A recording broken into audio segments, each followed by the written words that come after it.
Romanos, capítulo 15, hoje a partir do verso 16. Para que eu seja ministro de Cristo Jesus entre os gentios, no sagrado encargo de anunciar o Evangelho de Deus, de modo que a oferta deles seja aceitável, uma vez santificada pelo Espírito Santo. Tenho, pois, motivo de gloriar-me em Cristo Jesus, nas coisas concernentes a Deus.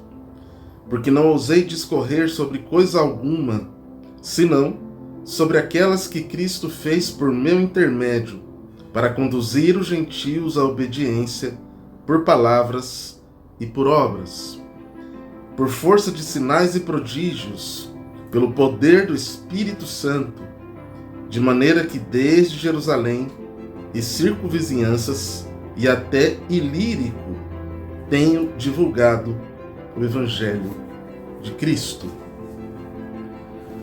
O cristianismo é uma fé missionária.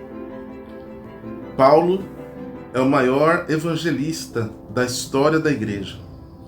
Paulo foi o homem que entendeu que Deus queria um povo totalitário, um povo que abarcasse todas as nações. E neste texto, Paulo traz preciosas informações sobre o seu ministério de evangelismo. Primeiro, ele nos diz que evangelizar não era para Paulo um encargo, um peso, um dever.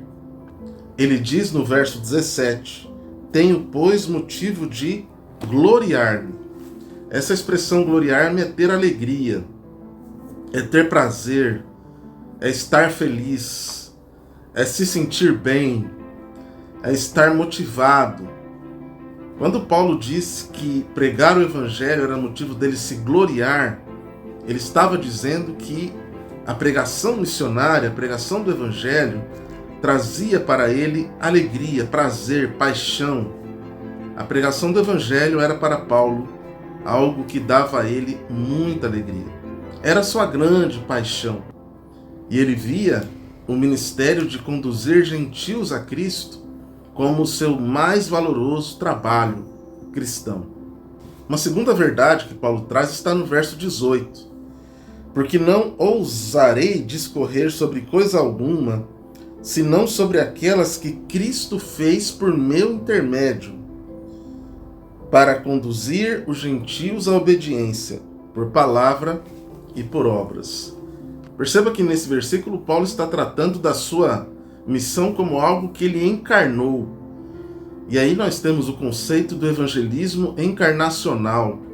O evangelho é algo que deve estar encarnado em nós, de forma que nós sejamos o próprio evangelho. Paulo trata nesse texto sobre palavras e ações. Ele fala e expressa o evangelho. O evangelho, então, se encarna na própria experiência do apóstolo Paulo e naquilo que o próprio Deus havia realizado na vida do apóstolo Paulo. A missão cristã do evangelismo, então, não é necessariamente uma pregação, mas é um testemunho, é uma ação, e é uma mistura de palavras e sinais e milagres, de forma que, ao olhar para nós, o mundo percebe em nós um evangelho encarnado, vivido, experimentado.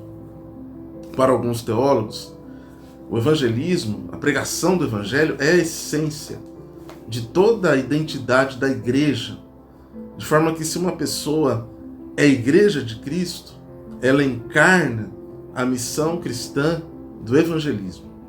E uma terceira verdade que percebo aqui no texto é que Paulo percebe a missão do evangelismo como a maior missão entre os gentios, porque nada na percepção do apóstolo é tão importante que ganhar uma alma.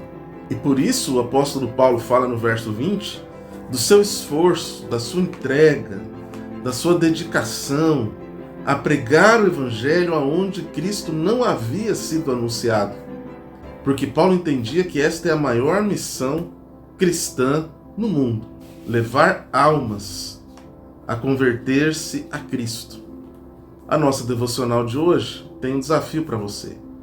Assim como o Evangelho reordenou todas as prioridades do apóstolo Paulo, deixe que o Evangelho seja encarnado em você. E deixe que as pessoas vejam o Evangelho vivo, encarnado, com palavras e ações. O Evangelho vivo, a presença real do Evangelho de Jesus.